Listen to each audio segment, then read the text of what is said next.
कक्षा 10 के विद्यार्थियों का मेरे YouTube चैनल TC गुरु क्लासेस में स्वागत है। वीडियो प्रारंभ करने से पहले आप सभी से अनुरोध है, चैनल को सब्सक्राइब करें और बेल आइकन अवश्य दबाएं, जिससे आने वाली वीडियो की लिंक आपको प्राप्त होते रहे। प्रिय विद्यार्थियों, आप कैसे हैं? मुझे आशा है आप सकुशल होंगे। आज मैं कक्षा 10 के विद्यार्थियों के लिए अध्याय 6 त्रिभुज लेकर उपस्थित हुआ हूँ। इस वीडियो में हम त्रिभुज की समरूपता के बारे में अध्ययन करेंगे। समरूपता में प्रवेश करने से पहले मैं आपको कक्षा 9 की ओर ले जाऊंगा। कक्षा 9 में हमने सर्वांग समता की स्थितियों के बारे में अध्ययन किया है। सर्वांग समता के अध्ययन से यह स्पष्ट हो जाता है कि वह आकृतियां सर्वांग आकृतियां कहलाती हैं जिनके आकार और संगत भाग हर प्रकार से समान होते हैं, अर्थात सर्वांग आकृतियों को एक के ऊपर दूसरे को रखने से वह एक दूसरे को ढक लेती हैं। यहाँ पर मैंने दो त्रिभुज बनाए हैं। एक त्रिभुज ये खाकी कलर का है, दूसरा एक सफेद कलर का है। ये दोनों त्रिभुज आकार में समान है और इसके संगत भाग भी ऊपर वाले त्रिभुज के संगत भाग नीचे वाले त्रिभुज के संगत भागों के बराबर है। अगर इन दोनों को एक के ऊपर दूसरे को रखते हैं तो हमें लगता है कि ये एक ही त्रिभुज है। तो इस प्रकार के जो त्रिभुज हैं, इस प्रकार की जो आकृतियां होती हैं वो कहलाती हैं सर्वांग आकृतियां। ऐसी आकृतियां जो आकार में तो समान होती हैं परंतु जरूरी नहीं है कि उनके संगत भाग समान हो, ऐसी आकृतियों को समरूप आकृतियां कहते हैं। जैसे मैंने यहाँ पर दो त्रिभुज बनाए हैं, इनके आकार समान है लेकिन इनके संगत भाग समान नहीं है, ये समरूप कहलाएंगे। और अन्य उदाहरण में आप देखेंगे 1 रुपए का सिक्का और 2 रुपए का सिक्का, ये दोनों समरूप कहलाएंगे।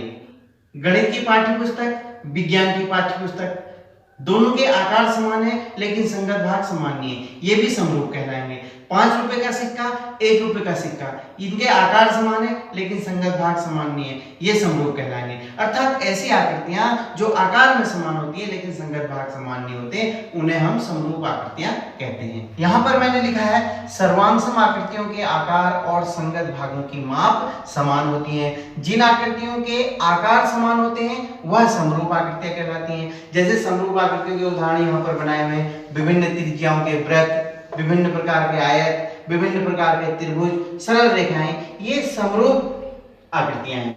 समरूप आकृतियों के कुछ साधारण से उदाहरण मैंने यहाँ पर निर्मित किए हैं। संकेंद्रीय वृत्त, एक ही केंद्र से विभिन्न त्रिज्याओं के द्वारा खींचे गए वृत्त, सरल रेखाएं, विभिन्न प्रकार के वर्ग, विभिन्न प्रकार के त्रिभुज। तो हमने देखा समरूप आकृतियां वे आकृतियां होती हैं जो आकार में समान होती हैं परंतु ये जरूरी नहीं है कि उनके संगत भाग भी समान हो, ये ध्यान रखना।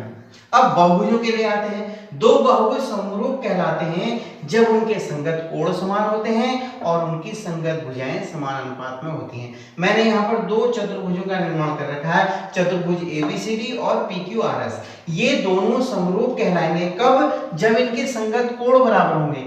P कोण, ये A कोण P कोण के बराबर होगा, कोण A बराबर कोण P, और B का संगत कोण B बराबर होगा कोण Q, और D का संगत कोण D बराबर होगा कोण R, और कोण C का संगत कोण S। कोण बराबर होनी चाहिए। और दूसरी कंडीशन, पहला तो ये होना चाहिए और दूसरी कंडीशन जो संगत भुजाएं हैं वो समान अनुपात में होनी चाहिए। अर्थात भुजा AB का PQ से जो अनुपात होगा वह बराबर होगा भुजा AD का PR से जो अनुपात होगा, भुजा BC का QS से जो अनुपात होगा, और भुजा DC का RS से जो अनुपात होगा वह समान होना चाहिए। तभी दोनों बहुभुज, तभी दोनों चतुर्भुज समरूप कहलाएंगे। अब आते हैं मुख्य बिंदु पर। दो त्रिभुजों के समरूप होने के लिए क्या शर्त है? दो त्रिभुजों के समरूप होने के लिए शर्त है या तो उसके संगत कोण बराबर हो या उसकी संगत भुजाएं समानुपाती हो, दोनों में से एक ही होगा। या संगत कोण बराबर होंगे या संगत भुजाएं समानुपाती होंगी। मैंने यहाँ पर दो त्रिभुज ले रखे हैं, दो त्रिभुज ABC और PQR, ये समरूप कहलाएंगे या तो कोण A बराबर कोण P, कोण B बराबर कोण Q संगत कोण है, कोण C बराबर कोण R, या दूसरा या संगत भुजाएं समान अनुपात, संगत भुजाएं अर्थात AB बट्टे PQ बराबर BC बट्टे QR बराबर AC बट्टे PR, या तो संगत कोण बराबर होंगे या संगत भुजाएं समान अनुपात में होंगी, तभी त्रिभुज समरूप कहलाएंगे। यदि त्रिभुज ABC PQR के समरूप है तो हम किस प्रकार लिखेंगे? त्रिभुज ABC समरूप है त्रिभुज PQR। ये समरूपता का चिन्ह होता है ये, तो इस प्रकार लिखा जाता है त्रिभुज ABC समरूप त्रिभुज PQR। दो त्रिभुजों के समरूप होने के लिए हमारे पास तीन कसौटियां होती हैं।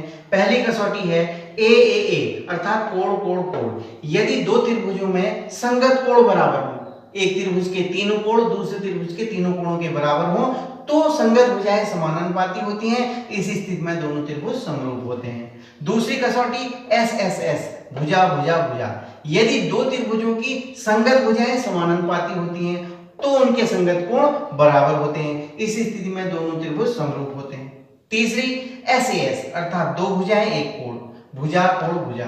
यदि किसी त्रिभुज का एक कोण दूसरे त्रिभुज का भी एक कोण और उस कोण को बनाने वाली भुजाएं पहले त्रिभुज की भी दूसरे त्रिभुज की भी दोनों भुजाएं आपस में समानुपाती होती हैं, तो इस स्थिति में दोनों त्रिभुज समरूप होते हैं। त्रिभुजों के समरूप होने के लिए एक उपकसौटी भी है जिसे उपकसौटी AA कहते हैं अर्थात कोण कोण।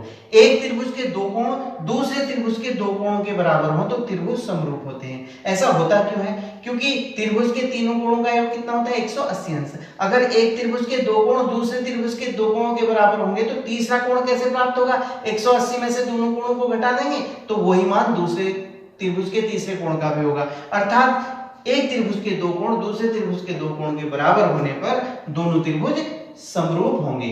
वीडियो को ध्यान से देखने का आभार। अपने सुझाव कमेंट बॉक्स में अवश्य दीजिएगा।